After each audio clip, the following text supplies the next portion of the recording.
సాహిత్య చరిత్రలో అపూర్వ అసామాన్య విశిష్ట గ్రంథం డాక్టర్ ద్వానా శాస్త్రి గారు మా నాన్నగారు.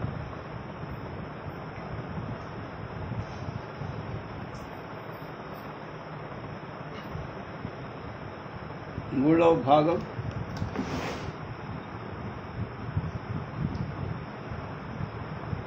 ఇరవై 4/4/20. దీపాల పిచ్చయ్య శాస్త్రి గారి గురించి వారి అబ్బాయి దీపాల రాధాకృష్ణమూర్తి గారు చెప్పిన మాట ఎలా ఉన్నారో ఒకసారి చూడండి.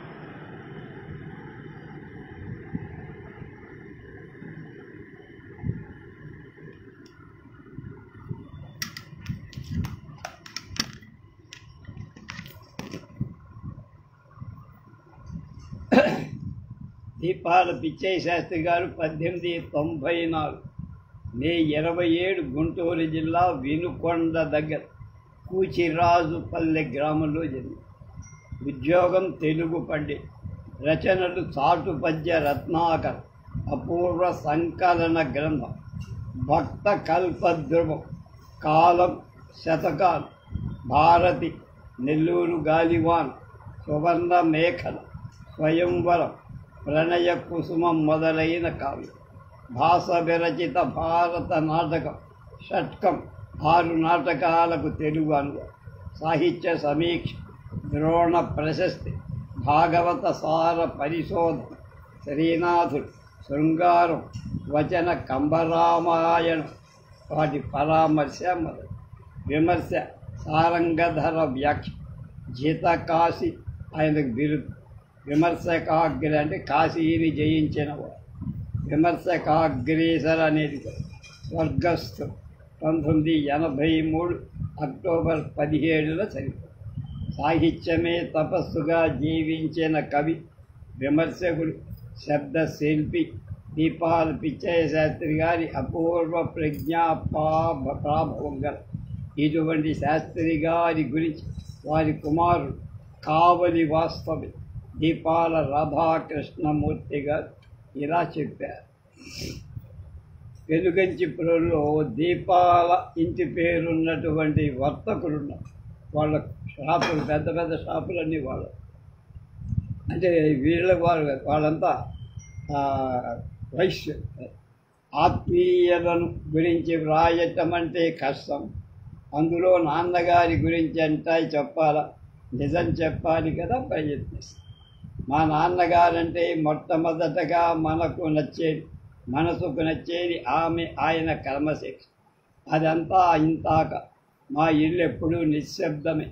మా తల్లిగారు లోపల వంటగదిలో, నాన్నగారు మధ్యకాలిలో, వాకిలి గదిలో మా అన్నగారు, నేను ఉండే. ఇతరులు బంధువులు ఏందిరా మీ ఇంట్లో మాటలే వినిపించవే అని మాతో అనేవారు. మరొక విషయం కొట్టొచ్చినట్లు గుర్తుకు వచ్చి ఆయన సాహిత్య పరిశ్రమ. నిద్రించేటప్పుడు తప్ప మిగిలినప్పుడంతా ఆయన చదువుకోవడం, వ్రాసుకోవటమే చేసేవారు. ఆ రోజుల్లో అంటే 1930-40 10 కాలం మా ఇంట్లో 3 హరికేన్ లాంతర్లు ఉండేవి. అందులో మంచిది పెద్దది మా నాన్నగారు.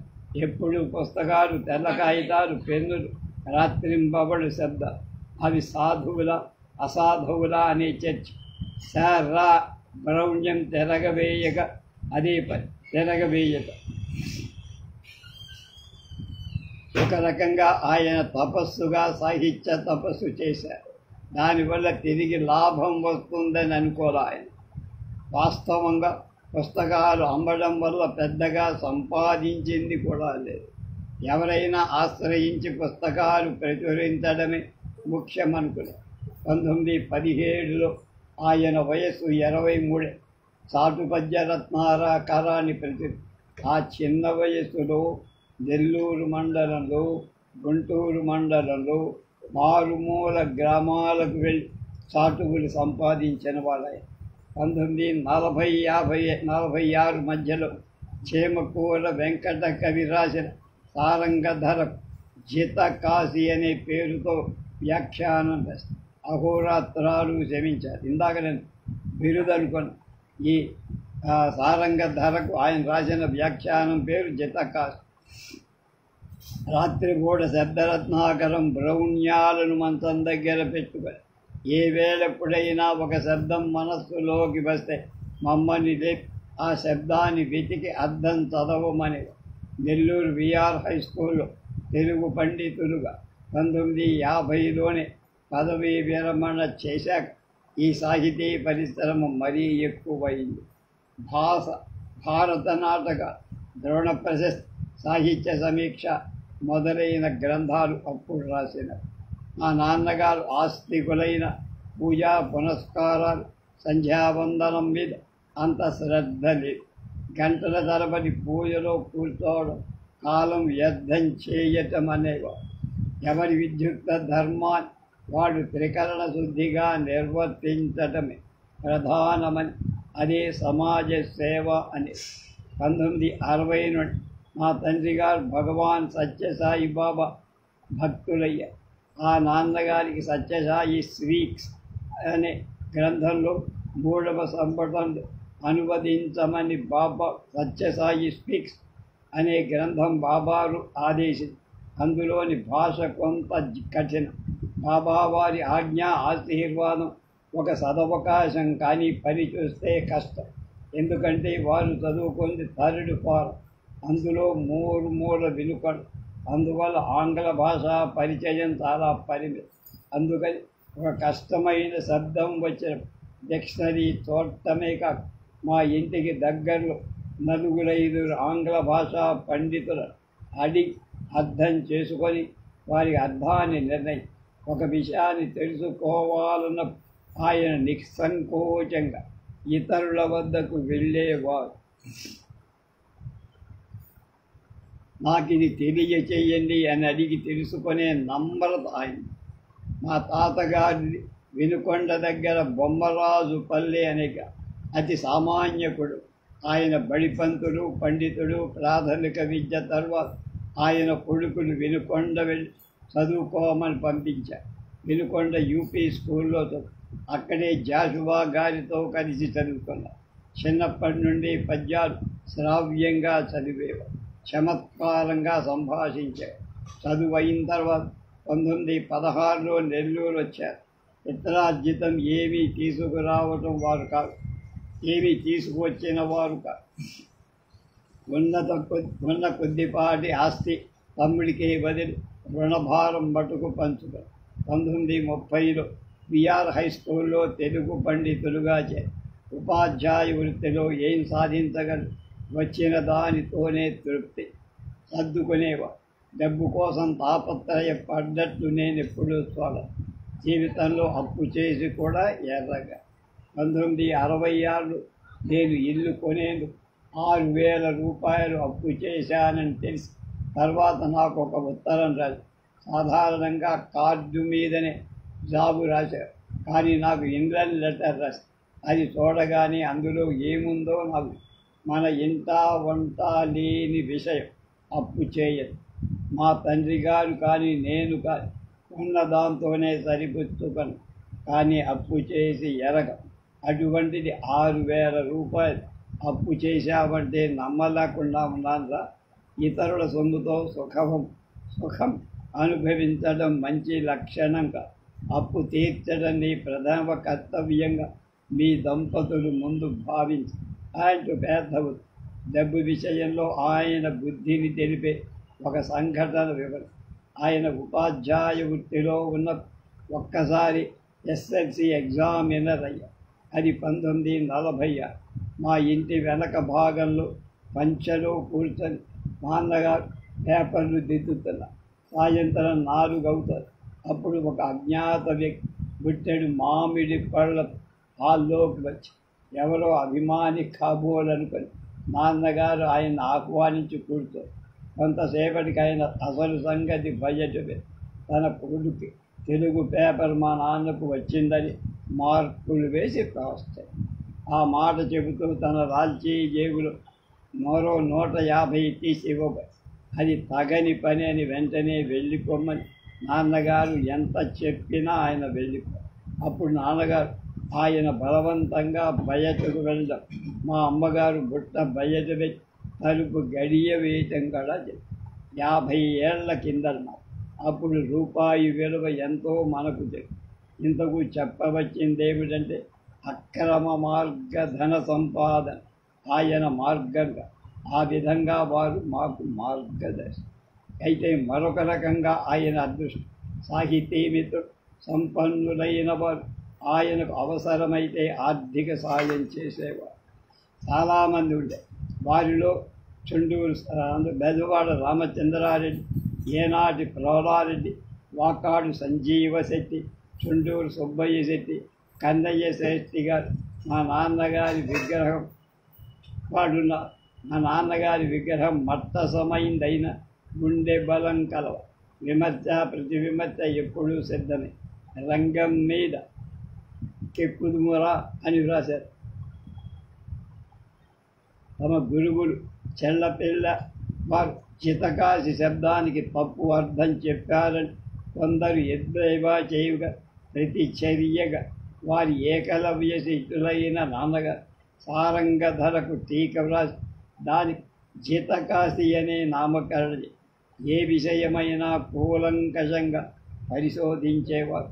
తన దృక్పథాన్ని సమర్థించుకునేది చివరి వరకు కృషి చేసేవారు. కానీ తనది తప్పు అని తెలిసినప్పుడు దాన్ని ఒప్పుకునేందుకు వెనకాడేవారు.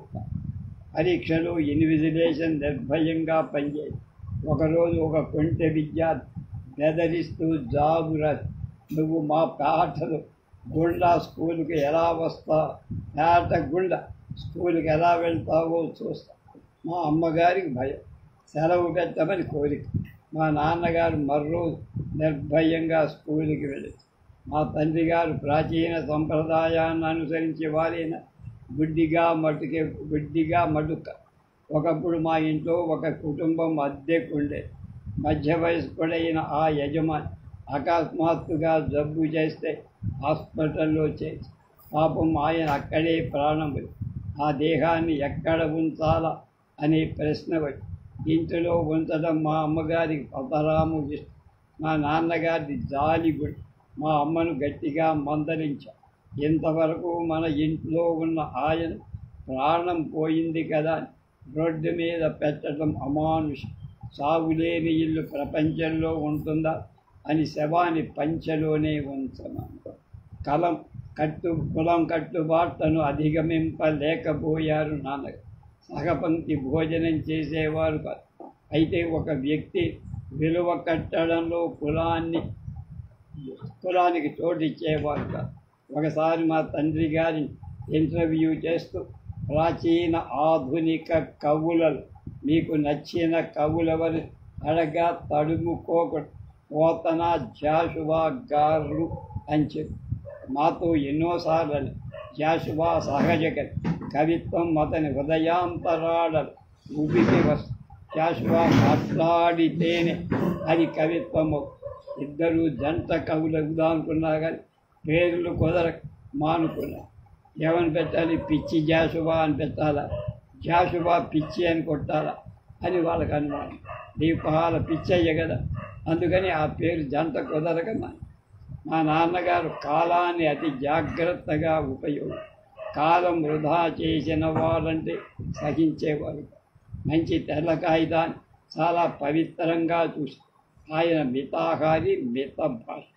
ఆయన కోపం ఎక్కువ, ఒక్కొక్కప్పుడు పిచ్చి కోపం వచ్చి అందువల్ల బంధువులతో చాలామందితో ఆయనతో మాట్లాడాలంటే సాహితీ స్నేహితులు ఇంటికి వస్తే చాలా నెలలో 10 రోజులైన అతిథులు ఇంటూ ఉండే వారితో చాలా ఆనందంగా ఇష్టాగోష్ఠీకరించే. తర్వాత గుర్రం జాషువా గురించి ఆయన కూతురు హేమలత లవణం గారు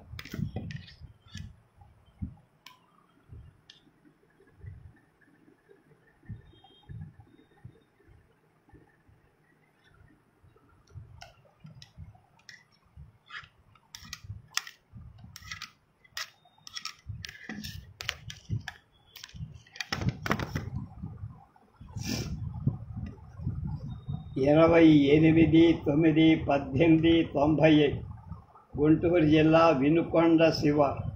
ఉద్యోగం ఉపాధ్యాయు. ఆకాశవాణిలో ప్రొడ్యూసర్. కన్యకా పరమేశ్వరి శివాజీ ప్రబంధం అముద్రితాలు. గబ్బిలం ఫిరదౌస్, నేతాజీ, బాపూజీ, ముసాఫర్, ముంతాజ్ మహల్, క్రీస్తు కథ చరిత్ర, నా కథ, స్వీయ చరిత్ర. బిరుదులు నవయుగ కవి చక్రం, మధుర శ్రీనాథ్, కవితా విశారద. ఆయన చనిపోయింది 1971 జూలై 20. గౌరవం కులానిక కళానిక అని ప్రశ్నించి సంచలనం కలిగించిన విశ్వ నరుడరునే అది సామాజిక వాస్తవికత నిర్భయంగా చాటిన దేశభక్తుడు జషు. ఈ ప్రగతిశీల కవి జీవిత విశేషాలను వారి కుమార్తె హేమలత లవణం అస్వస్థులై ఉంటూ వారి భర్త లవణం గారి తోడ్పాటుతో తెలియచేశారు. నాన్నగారి జ్ఞాపకాలు, ఆయన చేసిన జీవన సభలు ఇప్పటికీ నన్ను వెంటాడుతూనే ఉంది. వినుకొండలో ఊరికి దూరంగా ఉన్న మిస్సమ్మ తోటలో ఒక మూల ఇంట్లో లింగమాంబ మగబిడ్డను పుట్టిన పిల్లలు ఎందరో పోగా సాదాకాలానికి పుట్టిన బిడ్డను వీరయ్య లింగమాంబ అల్లారు ముద్దుగా పెంచి ఆ బిడ్డడే జష్. వీరయ్య లింగమాంబల వర్ణాంతర వివాహం అంచేత ఇరువైపుల బంధువుల ఆదరణ వాళ్ళకి దొరకల. ఒక పక్క దరిద్రం, మరో పక్క కులమతాలపు అయినా దంపతులిద్దరు ప్రేమగా పెంచారు. నాన్నగారు బాల్యంలో ఆడుకోవటానికి స్నేహితులు లేరు.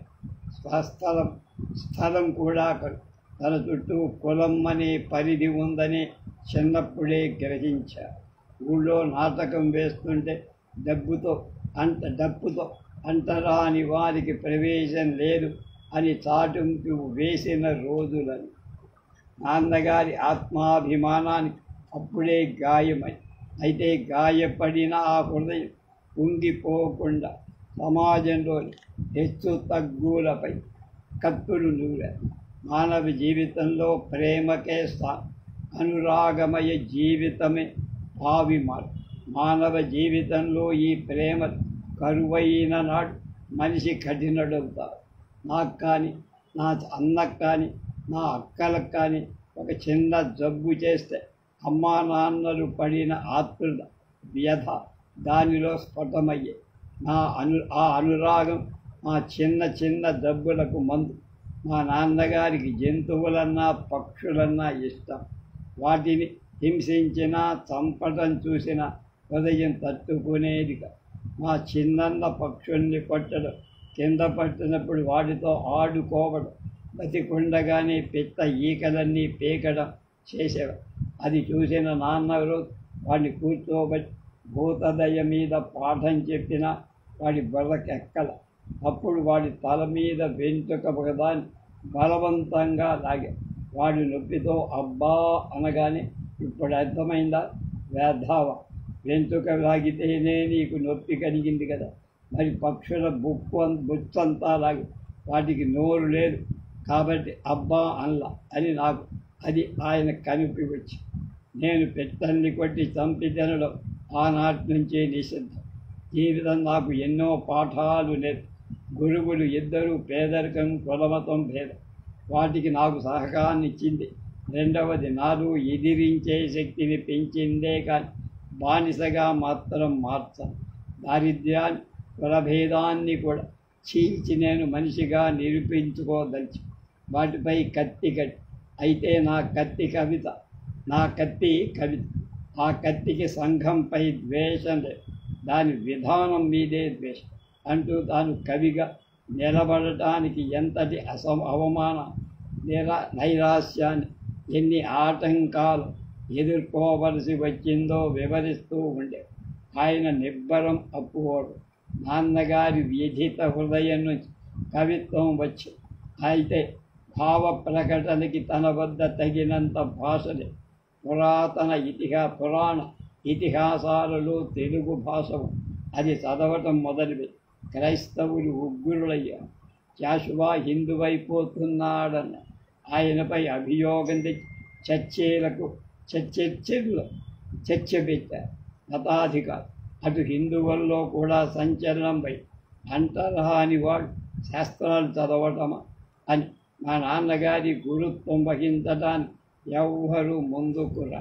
కొందరు మిత్రుల సహాయంతో రాత్రిపూట రహస్యంగా ఊరికి దూరంగా పాడుపడ్డ మసీదులో బుద్ధి దీపపు వెలుగులు పురాణ ఇతిహాసాలు చదివి కవిత్వం రాస్తూ ధ్రువ విజయం హిమదమార్క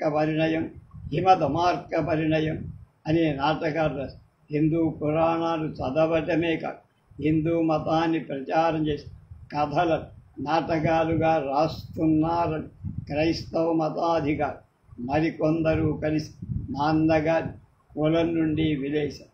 అప్పటికే వివాహితుడైన నాన్నగారు తల్లిదండ్రులు భార్య బిడ్డలను కూడా విడిచి ఊరికి దూరంగా ఉండాల్సి సంఘం కట్టుబాట్లకు భయపడి తన ఫాదరీ ఉద్యోగం పోతుందనే భయంతో వీరయ్య ఇంటికి కూడా రావద్దని శాసించాడు. తండ్రి పగలంతా ఊరికి దూరంగా ఉన్న పాడుపడ్డ మసీదులో మకాం వేసి రాత్రి చీకటి చాటు తల్లి పెట్టిన భోజనం తిని మళ్ళీ మసీదుకి వెళ్ళాడు. మా ఇంటికి ఎదురుగా శ్మశాన వాడు చింత వేప చెట్ల నీడలు దీర్ఘ నిద్రపోతున్న ఆ మృతులు దయనీయ స్థితిలో చిన్న చిన్న పిల్లల ఆ సమాధులు ఆయన హృదయాన్ని కరిగించగా ప్రవహించిన ఆవేదనే శ్మశాన వాటిక అనే కవితా ఖండి. నాన్నగారిని నిరసించిన సమాజమే సత్యహరిశ్చంద్ర నాటకం కాటి కాపరి సీన్లో నాన్నగారి శ్మశాన వాటిక పద్యాలు పాడి పేరుకొని ఈ ఖండిక వల్ల ఎందరో నటులు ప్రఖ్యాతులే. అది నాన్నగారి కవితాశయం. నాన్నగారు ఆయన తమ్ముడు కలిసి నేత్రావధాన్ని అభ్యసించారు. వినుకొండకు 2 స్టేషన్ల తరువాత ఒక కుగ్రామాన్ని నేత్రావధానం చెయ్యమని ఆహ్వానించిన వ్యక్తి బాగా డబ్బున్నవాడు. నేత్రావధానం అయిన తర్వాత ఆ వ్యక్తి తన మీద ఒక పద్యం చెప్పమని అప్పటికప్పుడు ఆసువుగా చెప్పే శక్తి లేకపోయినా ఛార్జీకు డబ్బులు ఇస్తాడన్న ఆశతో భాగవతంలోని ఒక సీస పద్యాన్ని ప్రతిపాదంగా చివర ఆసామి పేరు అతికించి చదివి వెంటనే ఆసామి 10 షేర్ల సజ్జలు ఇచ్చారు. ఛార్జీలకు 2 అనాలు. అది కేంద్ర సాహిత్య అకాడమీ వారు సన్మానించిన నాన్నగారు తన ప్రథమ సన్మానాన్ని జ్ఞాపకం చేసుకుంటూ నాతో చెప్పి స్వగ్రామీణమైన చాట్లగడ్డపాడులో టీచర్గా చేశారు. జీతం 3 రూపాయలు. ఒకవైపు నాన్నగారు హిందూ మత గ్రంథాలు రాస్తూనే ఉన్నారు. హిందూ పారాయణ యవ్వన చాపల్యంతో చేసిన ప్రణయ కలహాలు అడ్డు పెట్టుకొని పాపినీయుడు అని శపిస్తూ క్రైస్తవ బోధక మిషనరీలు కలిసి ఉద్యోగాన్ని పీకేయించి అప్పుడు టూరింగ్ మూవీ సినిమాల్లో కథావాచకుడుగా పనిచేసి శ్రమపడి 15 రూపాయల జీతం అనగానే అందరూ మర్యాదగా చూశారు. కానీ ఆ సినిమా ప్రొపరేటర్ 1 నెల కూడా జీతం ఇవ్వరు. 2 పూటల భోజనం మాత్రమే. ఇటువంటి కష్టాలెన్నో నాన్న అనుభవించారు. అయినా ఎప్పుడు నిరాశ నిస్పృహకు లోను కాదు. అప్పుడు ఉన్నది అట్టడుగున పడి ఉన్న జాతి దీన స్థితిని తెలియజేస్తూ ఆయన చేసిన మొదటి ప్రయత్నం గబ్బిల రాయి.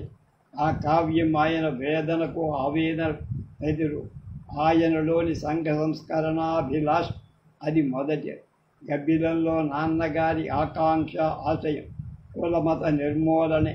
ఆయన్ని సత్యాగ్రహోద్యమం సాంఘికంగా కులమత వ్యవస్థ చేస్తున్న దోపిడీని నిరసించి నడుమన్ నేను సహింపజాలనొక ఆంధ్రప్రాణి సృష్టించిన జంతు బలుని కొలుపుల తన కవిత్వంలో తీవ్రంగా వ్యతిరేకించటమే కాక స్నేహితులతో వాదించి నచ్చచెప్పే ప్రయత్నం ఎదుటివారు ఎన్ని శాపనార్థాలు పెట్టినా జంకేవారు. నాన్నగారి తన రచనలు ఉదార ఆస్తికవాదిగా కానీ ఆచరణలో పూర్తిగా నాస్తికుడిగా నాకు కనపడు. గోళాగారి పరిచయంతో మా ఇద్దరి నాస్తిక దృష్టి మరింత బలం. మా రెండు కుటుంబాల స్నేహం ఎక్కువ. అది గట్టిపడుతూ లవణం గారికి నాకు వివాహం జరగటం ద్వారా బంధుత్వంగా కూడా నాస్తిక జీవిత విధానం వైపు నాన్నగారు ఎక్కువగా మొగ్గు చూపడం వల్లని లవణం గారితో నా వివాహం. నిజంగా నేను ఇంకా చెప్పలేకపోతున్నా కానీ చివరగా నాన్నగారి హాస్య ప్రవృత్తి అనేక ఇబ్బందుల్లో కూడా నవ్వగల ధీరోదాత్తుడు నాన్నగారు ప్రతి పనిలో మాటలో హాస్యాన్ని సృష్టించి తన చుట్టూ ఉండేవాళ్ళని నవ్వి చిలకమర్తి వారి గణపతి, మొక్కపాటి వారి బారిస్టర్ పార్వతీశం నాన్నగారికి ఇష్టమైన తోలు బొమ్మలాటల్లో వచ్చే జుట్టు పోలిగాడు కేతిగాడంటే ఆయనకు ఆప్యాయత. తన జన్మదిన నాడు గొర్రె కథ చెప్పించుకొను, వీధి నాటకము, తోలు బొమ్మలు వేయించుకొను ఆ కళాకారులు పారితోషికం ఇచ్చి ఆనందిస్తూ ఉండటం ఆయన అలవాటు. నిత్యం నవ్విస్తూ బాధని ఎగమిందుకుని గావు పట్టిన పక్షపాతం నుండి తానిక తేరుకోలేనని, తన వాణి మోగపోయిందని, తన నడక కుంటూ పడిందని, తను ఇక నవ్వలేనని మోగ బాధ అనుభవిస్తూ 70 ఏళ్లుగా నవ్విన ఆ కళ్ళు రాత్రింబవళ్ళు ఏడ్చారు. ప్రజలను చూడకుండానే హేమలత, లవణం గారు కూడా పరమదించారు. ఇవాళ చివరి వారు అడివి బాపిరాజు గారి గురించి కురువిలి ప్రేమ కుమార్, ఆయన కూతురు.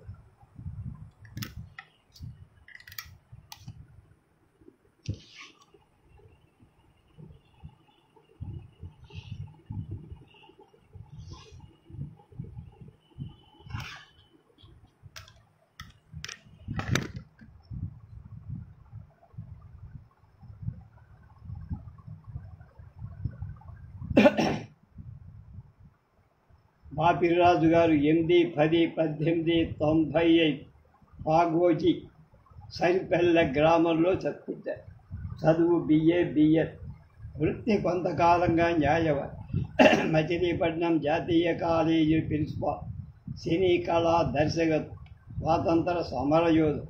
రచనలు శశికళ, అంజలి, శిల్పబాల, కమలమాల, తొలకరి, గోధుడు. గేయ సంపుట హిమబిందు, నారాయణరావు తుఫాన్, గోన గన్నారెడ్డి, కోణంగి 44 చిన్న కథ, అనసూయ, ధ్రువ విజయం, మీరాబాయి మొదలైన సినిమాలకు చిత్రకళా దర్శకం, ఆర్ట్ డైరెక్టర్. గొప్ప చిత్రకారుడు. కూల్డ్రే దొరగారి శిష్యుడు. 22/9/1982 సరిపోయి బహుముఖ ప్రతిభావంతుడి జీవిత అంతరంగాన్ని ఆవిష్కరిస్తున్నవారు. వారి కూతురు కాకినాడ నివాసి ప్రొవ్విడి ప్రేమ కుమార్.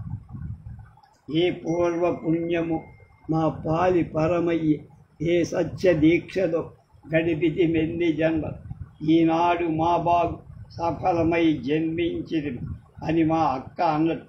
ఎంతో మహా తపస్సు చేస్తే ఆయన మాకు తండ్రిగా లభించి, మా అక్క తాడికొండ రాధా వసంత మా నాన్నకు సాహిత్యపరంగా సలహా ఇస్తూ మనసు బాగోలేక ఏమాత్రం దిగులుగా కనిపించిన పెద్ద కొడుకుల ధైర్యం చెబుతూ ఒక తల్లిలా వ్యవహరి.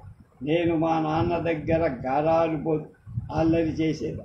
అందుకే నాన్నగారు మా అక్కని నాన్న కన్నా అని, నన్ను కన్నా నాన్న అని హక్కున చేర్చుకో. వాళ్ళని గురించి తలుచుకుంటేనే ఎన్నో జ్ఞాపకాలు కడలి కెరటాల నన్ను బలంగా తాకి వెళ్ళిపోదు. వాటికి అక్షర రూపాలుగా మలచడానికి నాకు శక్తి చాలదేమో అనిపిస్తుంది. మా నాన్న బందర్ జాతీయ కళాశాలలో ప్రిన్సిపాల్గా పనిచేసినప్పుడు నేను చిన్నపిల్ల. తర్వాత మద్రాసు కళాదర్శుడిగా సి పుల్లయ్య గారి ఆహ్వానం మేరకు మమ్మల్ని మద్రాసు అప్పటి సంఘటనలు కొద్దిగా లీలగాజ్ఞం. తర్వాత మేము గుంటూరులో కొన్నాళ్ళు. తర్వాత లలిత కళాపీఠం స్థాపించి ఎందరో విద్యార్థులు చిత్రలేఖనం నేర్పించారు నాన్న. సినీ దర్శకుడు కొంగల జగ్గయ్య కూడా అక్కడికి వచ్చేవారు. ఆ తర్వాత మీజాన్ దినపత్రిక సంపాదకుడిగా నియమితులై మమ్మల్ని హైదరాబాద్ తీసుకెళ్ళారు. అక్కడ నాంపల్లి అద్దె ఇంట్లో ఉండేవారు. ఖైరతాబాదులో ఓ గుట్ట మీద జామీన్ పత్రిక ఆఫీసు. అక్కడ టాంగా వాళ్ళు నాన్న ఆఫీసుకు వెళ్ళటానికి బయటకు రాగానే పోటీ పడి వచ్చి ఎప్పుడైనా నేను మా నాన్నతో ఆఫీసుకు వెళ్ళి మా నాన్న నిశ్చింతగా హాయిగా ఆనందంగా గడిపింది హైదరాబాద్. నిజాం ఆఫీసులో కంపోజిటర్ మా ఇంటికి వచ్చి మా ఇంట్లో చాలా ఇబ్బందిగా ఉందని నాన్నగారు అక్కని వెంటనే బియ్యం ఇచ్చి పంపని. అప్పుడు రేషన్ రోజులు బియ్యం దొరికేవి కాదు. నాన్నకు ఔరంగాబాదు ఏదో సభకి అధ్యక్షుడిగా వెళ్ళాల్సి అట్నుంచి అజంతా ఎల్లోరా చూద్దామని మమ్మల్ని కూడా ప్రయాణం చేయించి మాతో పాటు కురుగంటి సీతారామయ్య పెదనాన్నగారి అబ్బాయి కృష్ణమూర్తి మా కుటుంబ స్నేహితుడు రాజేశ్వరి గారు కూడా వచ్చి ఔరంగాబాదులో సభ హడావి అవగానే మేమంతా ట్యాక్సీలో అజంతా బయట దారిలో కనబడి ప్రతి అందానికి పరవశించి మా అక్క అద్భుతమైన పాట రాసి ఆ ట్యాక్సీ లోయలు చేరగానే నేను మా అక్క భోగీరథి పాయలుగా పరుగులు పెడుతుంటే నేను నెమ్మది రాళ్ల మీంచి దాటుకుంటూ పెద్ద బండ మీదికి మా నాన్న మమ్మల్ని అక్కడే ఆగమని మా అమ్మని జాగ్రత్తగా నడిపిస్తూ మిగతా వాళ్ళని తీసుకు ఆ రాయి మీదనే అంతా భోజనాలు దూరంగా ఒక పక్క అర్ధచంద్రాకృతిగా అజంతాకు ఒక పక్క జలపాతం. ఆ తర్వాత మమ్మల్ని కొండ అంచులు 2-3 గజాల వెడల్పుగా ఉండే దారిలో నెమ్మదిగా అవతలి వైపుకు తీసుకెళ్ళి మెట్ల దారి ఉంది. కానీ పూర్వం మా నాన్నగారు కూల్డ్రే దొరగారితో అలాగే వెళ్ళేవారు. అప్పటికి మెట్లు దారి లేదనుకో. అజంతా గుహలలోని చిత్రాలని ఆయన వర్ణిస్తూ విపులంగా మాకు చెబుతుంటే అందరం మంత్రముగ్ధులమైనది. ఆ తరువాత ఎల్లోరా వెళ్ళి అక్కడ శిల్ప సౌందర్యాన్ని తనివి తీరా చూసి హైదరాబాద్ ఎంతో ఆనందంగా రోజులు గడిపోతుంటే రజాకార్ అనే రక్కసి హైదరాబాద్ మీద విరుచుకుపడి ఎందుకు కనిపిస్తే నిలుగునా నరికేవారు. నాకు 10 ఏళ్ళు, మా అక్కకు 15. మా అమ్మ నరాల బలహీనం, నడవలేకపోయి. ఆ పరిస్థితిలో నాన్నగారు ఎంతమంది ధైర్యం చెప్పారు. మమ్మల్ని తీసుకొని ముఖ్యమైన సామాన్లతో గుంటూరు వచ్చి అక్కడ మా పెద్ద తల్లి గారింట్లో మొదటి స్వాతంత్ర దినోత్సవం పెద్ద పండగగా జరిగి ఖాదీ సిల్కు త్రివర్ణ పతాకం తీసుకొచ్చి మేడ మీద ఎగరేసి మేమంతా మొదటిసారిగా త్రివర్ణ పతాకానికి వందనాలు సమయం. ఆ తర్వాత మా సొంత ఊరు భీమవరం వచ్చి మా అమ్మ అనారోగ్యం వల్ల మా నాన్నగారి ఊరిని వదిలి ఉండలేకపోయి ఆయన ఊరికి వెళ్ళాలంటే ఆవిడికి ఎంతో నచ్చజెప్పి వెళ్ళాలి.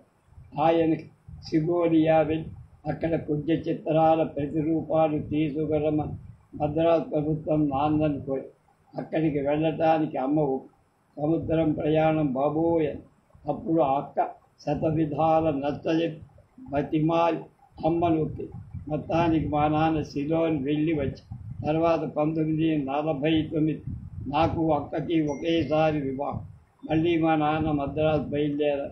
మేమంతా వెళ్తాము. తండియార్పేటలో మా మేనత్త గారి అమ్మాయి మేడ మీద గది అందులో ఉంది. నాన్న రోజు నాగయ్య గారి కోరిక మీద వారింటికి వెళ్ళేవారు. మా నాన్నగారితో ఎలాగైనా ఒక మంచి చిత్రం తీయాలని నాగయ్య గారికి రోజు కథా చర్చలు. ఒకరోజు ఇంట్లో సరుకులేళ్ళు మా నాన్న ఏదో పుస్తకం చదువుతూ అందులో లీనమైపోయాడు. మా అక్కకి ఏం తోచదు. మా అమ్మకు మాత్రం ఏదో పలహారమే. ఆ సమయానికి పోస్ట్ మ్యాన్ వచ్చి ఎప్పటిదో LIC డబ్బు వచ్చిందని 200 ఇచ్చాడు. మా నాన్న వెంటనే లేచి పెదనాన్న సరుకులు తీసుకువస్తా, మనకి ఇంకా ఇద్దరికి వంట చేయమని హడావిడిగా వెళ్ళి సరుకులు. మా అమ్మ మా అక్క గబగబా వంట చేసి మా హడావిడి చూసి సరుకులు తెచ్చి గబగబా మా నాన్న పెద్ద క్యారియర్ నిండా భోజనం సర్ది ఆయన స్నేహితుడు భరతనాట్య కళాకారులై 2 దంపతులు క్యారియర్ తీసుకువెళ్ళి మా నాన్నని భోజనం చేసి వెళ్ళమన్నా తినకుండానే వెళ్ళి అలా రోజులు జరిగిపోతుండ హఠాత్తుగా డాక్టర్లు ఆయనకి పోస్ట్రేట్ గ్లాండ్ ఎన్లార్జ్ అయిందని వెంటనే ఆపరేషన్ చేసి చూపెట్టి ఆ తర్వాత పెద్ద ఆపరేషన్ రాయపేట హాస్పిటల్లో చేరారు. ఆపరేషన్ చేయించుకోవడానికి భయపడ్డాను. కానీ డాక్టర్ రామకృష్ణ గారు, అభిరాజు గారు, మీరు ఎన్నో సభల్లో పాల్గొనాలి, ఎన్నో రచనలు చేయాలి, ఇంకా మీకు 30 ఏళ్ళు ఆయుర్దాయం ఉందని ఉత్సాహపడి ఆపరేషన్ టైం ఆయన పారమితి doctor Govindaraju Subbarao, doctor C Satyanarayana గారు, ఆయన మేధరుడు బి కృష్ణారావు గారు. ఆపరేషన్ విజయం. నెమ్మదిగా నా భుజం ఆసరాతో అడుగులు వేసి పత్రికలో అచ్చయ్యే నారాయణరావు నవల ప్రూఫులు దిద్దారు. ఇంకా ఆయన సన్నిహితులు చూడటానికి వచ్చి ఒకసారి ఆంధ్ర మహిళా సభ వారి కారడికి మమ్మల్ని మద్రాసు అంతా తిప్పారు.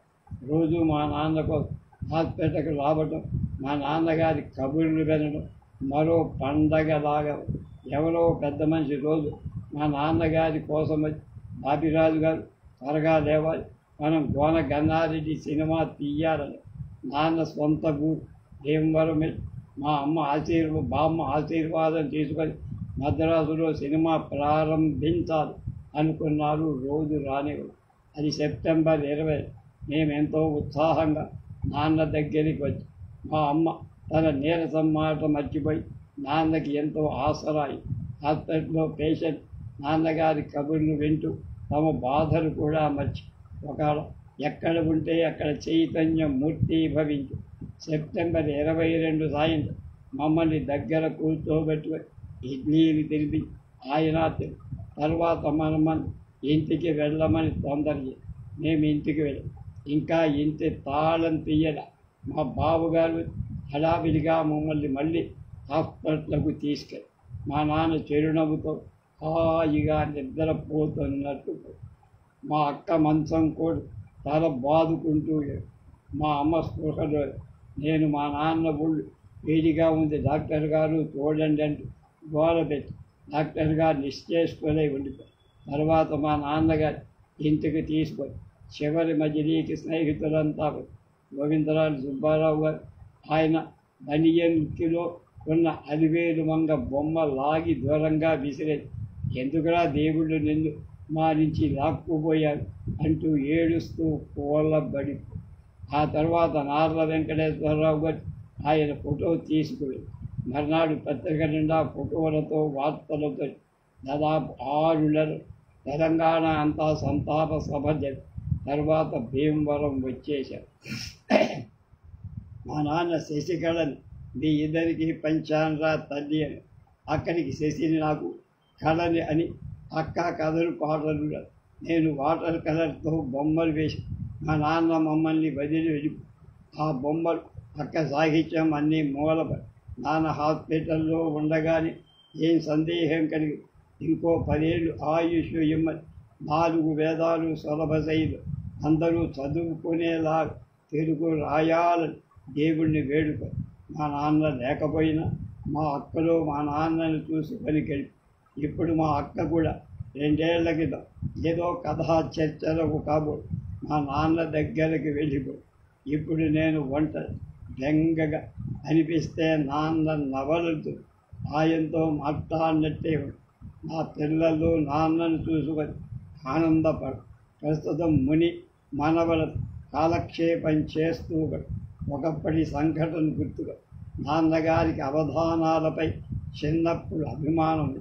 తిరుపతి గోల అప్రభావం లేకపోతే 1910లో నరసాపురం నుండి తిరుపతి కవుల అవధానం చూసి అప్పటి నుంచి నరసాపురంలో అయ్యప్ప అనే విద్యార్థిని జంట కవిని చేసుకొని అయ్యప్ప బాపిరాజు కవులు అనే పేరు పెట్టుకొని కొన్ని అవధానాలు చేసి సాహిత్య దర్శనలు కాటూరి వెంకటేశ్వరరావు చెప్పినట్టు మా నాన్నగారి పుస్తకాలంటే ఎక్కువ మక్కు. గ్రంథ పఠనంలో పుల్రే దొరగారి ప్రభావం. కాటూరి వారు రాసింది మననం చేసుకో, ఎందుకంటే అవి అక్షర సత్యం. చదువుకోనడానికి గ్రంథం ఉంటే చాలు. ఆకలిగా ఇతర పాపాలు బాపిరాజును అంటారు. నడిరేయి వేళ కూడా గుడ్డి దీపపు వెలుగులు మట్టి నేలపై సాగిలపడి గ్రంథ ఘటనం కొనర్చును. విశ్వాన్ని మరచడి ఆ వ్యసని నా కన్నుల ఎద్దట మెదలుతుంది. ఖయ్యాం పెదవి చంది మధుపాత్ర కావాలన్నట్టు మా బావగారి కూడా మధ్య మధ్య నంజుకోవటానికి ఒక సిగరెట్టు మాత్రం కాదు. ఒకమారు కన్నీరు ఒలికింతనంతని నీవు బతిమారుతూ మమ్ము బుజ్జగించావు. ఈ రేయి మా కనుల నా వరాసి పొంగిన కనిపింపవు రావు కలనైరడు. ఎటు లోర్తుమో ఇక జటిలమగు ఈ బ్రతు కారు మబ్బులు కదిలి ఉమ్మినవి లోకాలు కమ్మినవి శిల అయ్యే మా మనసు కల కాదు కఠినమై కాలమే మా తోడి నేలమాడి అని మా అక్కతో కూడా గొంతు కలిపి ఏమైనారు నాన్నగారు, ఏమైపోయారు, ఎక్కడున్నారు? కైలాస శిఖరాన కలిమి మా నాన్న మృత్యుంజయుడు, నేను సత్యమే అన్న. రేపు కాటూరి వెంకటేశ్వరరావు గారి గురించి కూతురు అబుటపల్లి లీల గారు రాసిన విషయం తెలుసు.